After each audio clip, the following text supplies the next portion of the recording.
Olá a todos. Pessoal, na segunda videoaula da semana 1, nós vamos tratar de alguns conceitos fundamentais que envolvem computação escalável, né, em conjunto com o paralelismo e a distribuição, né, ou computação distribuída. Tá? Então, como qualquer outra área, né, de conhecimento, sempre há um jargão, né, um vocabulário de palavras, né, que são muito utilizadas, né, e são essenciais para o entendimento de diversos conceitos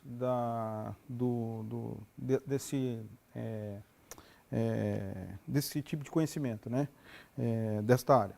Tá? Então nós vamos tratar aqui dos principais termos, né, gerais, né, que envolvem o universo de programação paralela, programação distribuída, né, escalabilidade. Né? Então nós vamos falar de tarefa, tarefa paralela, né, a diferença de execução serial e execução paralela. Um tópico, né, muito importante, né, e essencial, né, para que a escalabilidade de uma solução seja possível, né, que é o escalonamento. Né. Então sempre há alguma unidade de processamento que é responsável não por fazer o processamento massivo em si de uma tarefa, mas de ter a capacidade de obter informação daquela tarefa e saber para onde aquela tarefa precisa ser enviada para ela ser processada. Tá?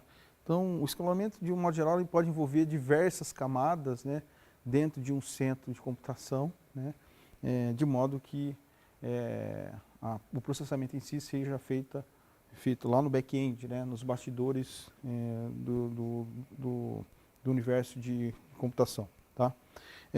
Um outro aspecto importante também é a granularidade. Né? Então, nós falamos na primeira aula, né, da importância da divisão de tarefas, né, e da alocação dessas tarefas por uma unidade de processamento, seja ela um único processador, aí a gente está falando de um ambiente sequencial, ou de vários processadores, né, que aí se faz presente e importante o uso do escalonador. Mas a questão que fica é, qual é o tamanho dessa tarefa, né, e como que ela tem que ser dividida? Tá? Então, qual é o tamanho da divisão? Né? Então, isso tem a ver com a granularidade. O quão pequena é a tarefa a ponto dela ser alocada para vários nós de processamento. Né? O que é melhor? Dividir uma tarefa em 2 partes ou dividir uma tarefa em 10 partes? O que se ganha fazendo a divisão em tamanhos menores? O que se ganha ou o que se perde, né, fazendo a divisão em tamanhos maiores? Tá? Então, isso impacta, inclusive, na solução, né, do problema, né, quando ele é paralelizável, né, e o quanto ele consegue, a resolução desse problema, o quanto ela é escalável, né, o quanto o problema a resposta, né, pode ser adquirida, né, pode ser obtida, considerando a escalabilidade dos recursos computacionais. Tá? Então, isso impacta, inclusive, na resposta final, que pode ser maior, né, no tempo e pode ser menor. Tá? Quando nós falamos, inclusive, de divisão de uma tarefa em tarefas menores, nós precisamos lembrar que, embora cada unidade de processamento isolada vá fazer uma parte ou vai resolver uma parte dessa tarefa, em algum momento eu preciso mostrar para o usuário que pediu para executar essa tarefa em unidades de processamentos separadas, eu preciso mostrar para ele o resultado final. Então, em algum ponto vai ser necessário a sincronização de parte dos resultados dessas tarefas menores. Né? Então, por exemplo, se eu pegar um vetor que tem 100 elementos, né, e vou fazer a soma dos elementos, né, de metade desse vetor, né, vou quebrar ele em 2, então um processador faz a soma até de 1 a 50 e outro faz de 51 a 100, né, somando elemento por elemento. Mas eu quero saber o resultado do somatório dos elementos de vetor de 1 a 100, né, quanto que vai dar. Né?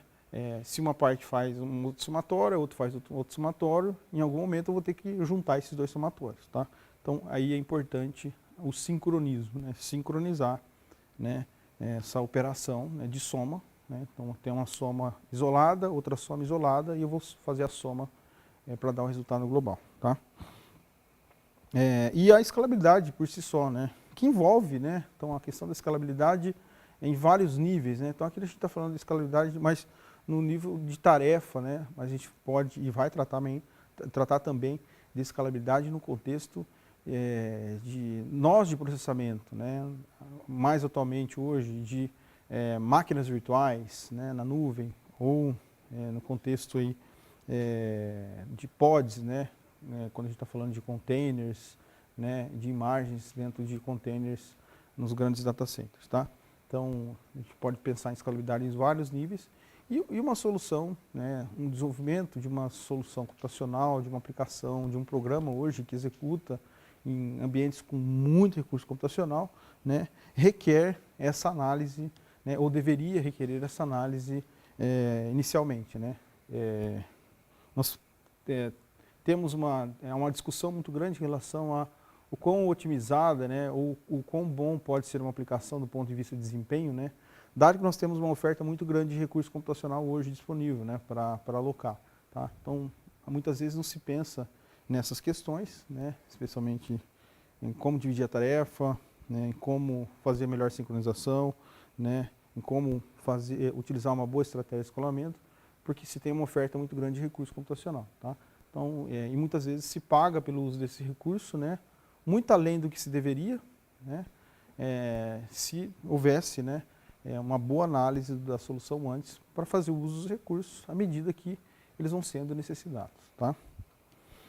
E também nesse contexto, também, né, como é muito comum, né, no desenvolvimento dos hardwares atuais, né, a arquitetura multicore, né, múltiplos processadores dentro do único chip, né, contribuindo para a execução de uma tarefa, né, de forma paralela, né, de forma simultânea, né, trocando dados entre eles, né, através de uma memória global entre os processadores, né, embora cada um tenha uma memória cache, né, como vocês devem ter aprendido em alguma disciplina sobre arquitetura e organização de computadores nos cursos que vocês fazem aqui na Univesp. Tá?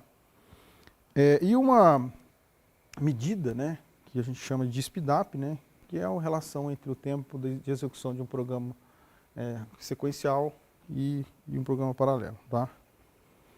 Bom, então como já discutido, né, no roteiro, qualquer área, né, de conhecimento que a computação seria diferente, né, a computação paralela, né, também possui seu jargão. Tá? Os termos mais comumente utilizados, né, associados à computação paralela, a gente vai descrever agora. Tá? Bom, o primeiro termo é a tarefa. Tá? Uma tarefa, do ponto de vista de conceito, né, é uma seção logicamente discreta de trabalho computacional, basicamente um programa, né, ou um conjunto de instruções, né, na tradução mais literal, de um programa executado pelo processador. Então, essa é uma tarefa, um programa que precisa ser executado. Né? As instruções que estão dentro dele ali precisam serem executadas de modo que a resposta possa ser enviada para o usuário. Tá? Temos também a tarefa paralela, né, que tem a mesma característica da tarefa sequencial, só que ao invés de ela ser executada por um processador, ela vai ser executada por diversos outros processadores, pelo menos mais de um. Tá? A execução serial, ou execução sequencial, né, nada mais é que a execução de um programa de forma sequencial, né, uma instrução por vez, como a gente já também inclusive abordou na primeira aula. Né, no sentido mais simples, isso é o que ocorre em uma máquina de um único processador. Tá?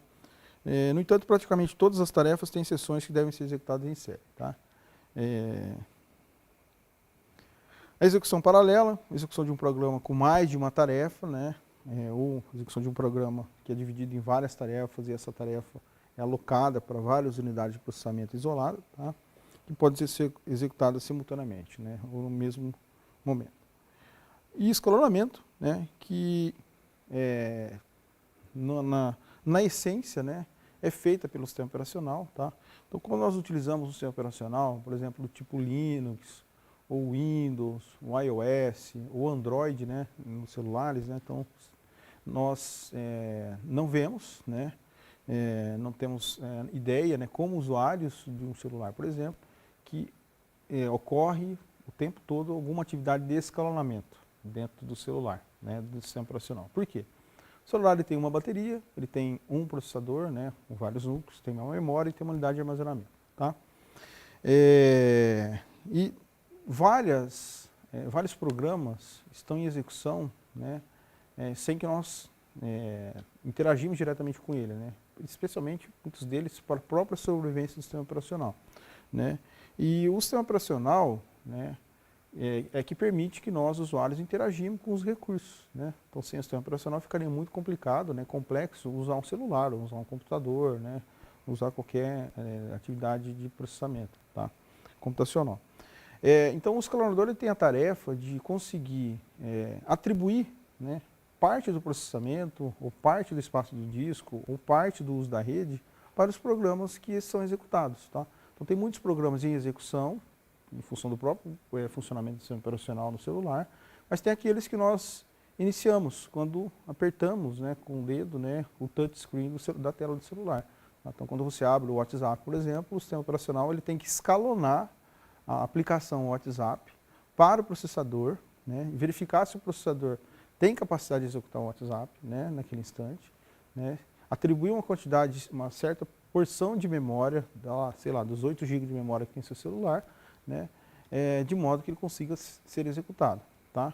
Quando ele não vai ser executado? Quando de repente o processador está com uma taxa de processamento muito alta, ou quando a memória do celular está sendo muito exigida, e aí eu não estou falando da memória de armazenamento secundária, né, que é a memória flash que tem ali dentro, né, ou cartãozinho SD, mas estou falando da memória principal, tá? A lentidão na inicialização de uma aplicação no celular, no seu desktop, no seu notebook, no seu tablet, pode estar relacionada à atividade de escalonamento, inclusive, tá? Então, para cada tipo de aplicação, né, há uma atividade de computação diferente, né? E há escalonadores, inclusive, específicos para algumas aplicações, né? Então, aplicações, por exemplo, que fazem muito uso da CPU e memória, e para aquelas aplicações que fazem muito uso da rede, inclusive, tá? E que é muito comum em celulares, que nós utilizamos muito a rede, inclusive, né? Trocando dados via internet, enviando arquivos, fazendo sessões de áudio e videoconferência, tá?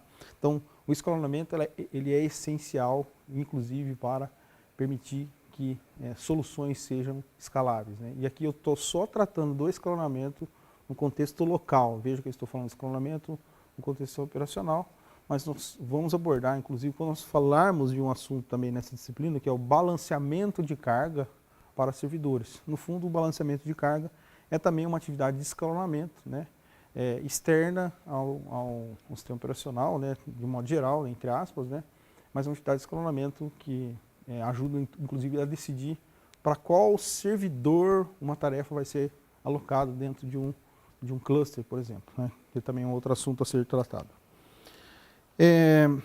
Um outro termo é a granularidade, né, que basicamente deve indicar o tamanho do trabalho ou da tarefa que vai ser atribuída a cada processador ou cada processo, né. Aparece aqui, né, agora o termo thread, né, que é uma unidade também, ramificação de um fluxo, né, de um processo, né. Então, vocês aprenderam esse termo, inclusive, na disciplina de sistemas operacionais, certamente, né. Então, a granularidade basicamente é a capacidade, né, o indicativo, né, de como que essa tarefa grande, né, ou um programa que tem muitas instruções, como que a gente vai quebrar isso em unidades menores. A decisão por quebrar em poucas unidades grandes ou a decisão por quebrar em muitas unidades pequenas, né?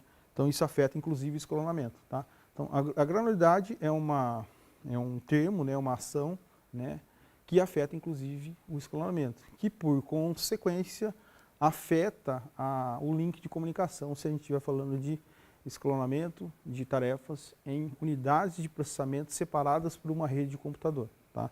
Então nós vamos tratar disso também na disciplina, falando de um middleware, né, para processamento, de dados, né, com memória distribuída, que é o OpenMPI, tá? Em breve nós falaremos sobre isso também, tá? Então veja que são termos que se interligam, tá? Então ela vai indicar a relação entre computação e comunicação, né? Então por isso que eu falei que a comunicação é afetada a depender de como a gente divide essa tarefa né, grande em poucas tarefas ou em muitas tarefas pequenas. Tá?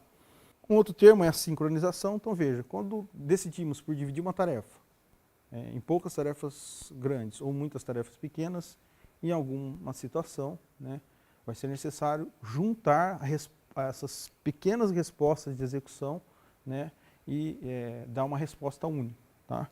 Então, a depender do tipo de cálculo, né, se eu divido uma matriz, por exemplo, de 10 por 10, né, uma matriz quadrada, eu vou fazer o processamento de parte dela em núcleos de processamento e em algum momento eu vou ter que fazer o que a gente chama de uma operação de redução. Né? Eu vou reduzir isso numa operação de soma, numa operação de multiplicação, ou numa operação de divisão, enfim.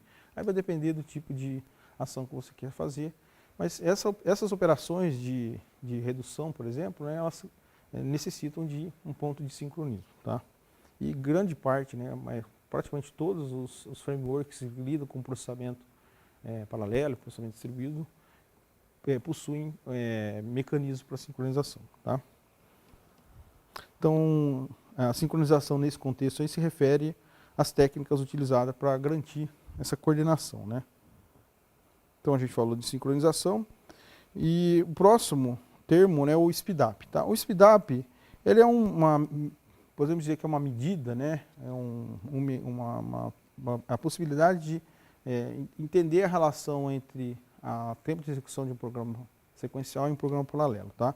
É um indicador mais simples, né, que é utilizado, embora não seja o melhor, mas é o primeiro indicador que a gente utiliza para verificar se o resultado de processamento de uma tarefa usando o paralelismo é melhor que o processamento de uma tarefa usando um mecanismo sequencial. Tá? Então, ele é usado, né, um indicador simples, né, utilizado para quantificar o desempenho de um programa paralelo. Tá? O pipeline, né, é a quebra de uma tarefa em etapas realizadas por unidades diferentes de processamento. Então, basicamente assim, imagina que eu tenho, por exemplo, um pedágio, né?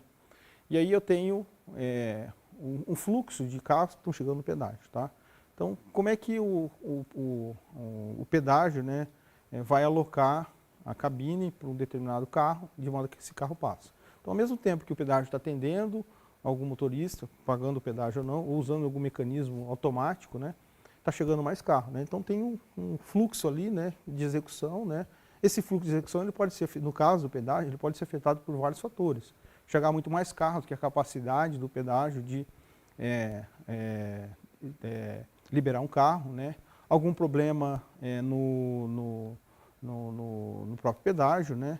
Um congestionamento à frente do pedágio, enfim. Né? E o tempo também de atendimento pode ser diminuído, né? Se esse fluxo de execução, né?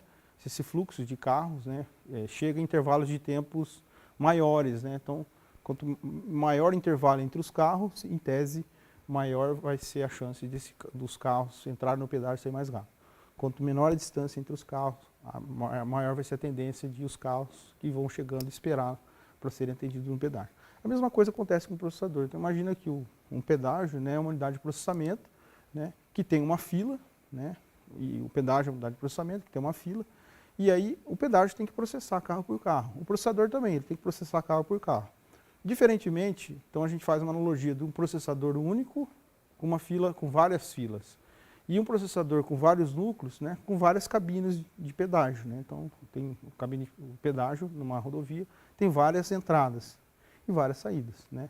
Mas o problema de enfileiramento ele pode acontecer. Tá? E esse enfileiramento leva, por exemplo, ao quê? A um tempo de resposta menor. A mesma coisa acontece com os processadores. Então a gente pode fazer uma analogia então que o pedágio, né, ele atua de forma paralela no atendimento dos carros que vão entrando nas cabines, tá bom? Eu acho que é uma analogia bem interessante para vocês entenderem a importância de se fazer atividades simultâneas para dar uma saída mais adequada, tá? Bom, então a gente finaliza esta videoaula da semana 1, né? Essa bibliografia utilizada. Recomendo mais uma vez, pessoal, a participação nos fóruns, né? Discussão sobre o desafio da semana, tá? E a resolução da atividade avaliativa. Sempre que tiverem dúvidas, procurem os facilitadores. Até a próxima semana.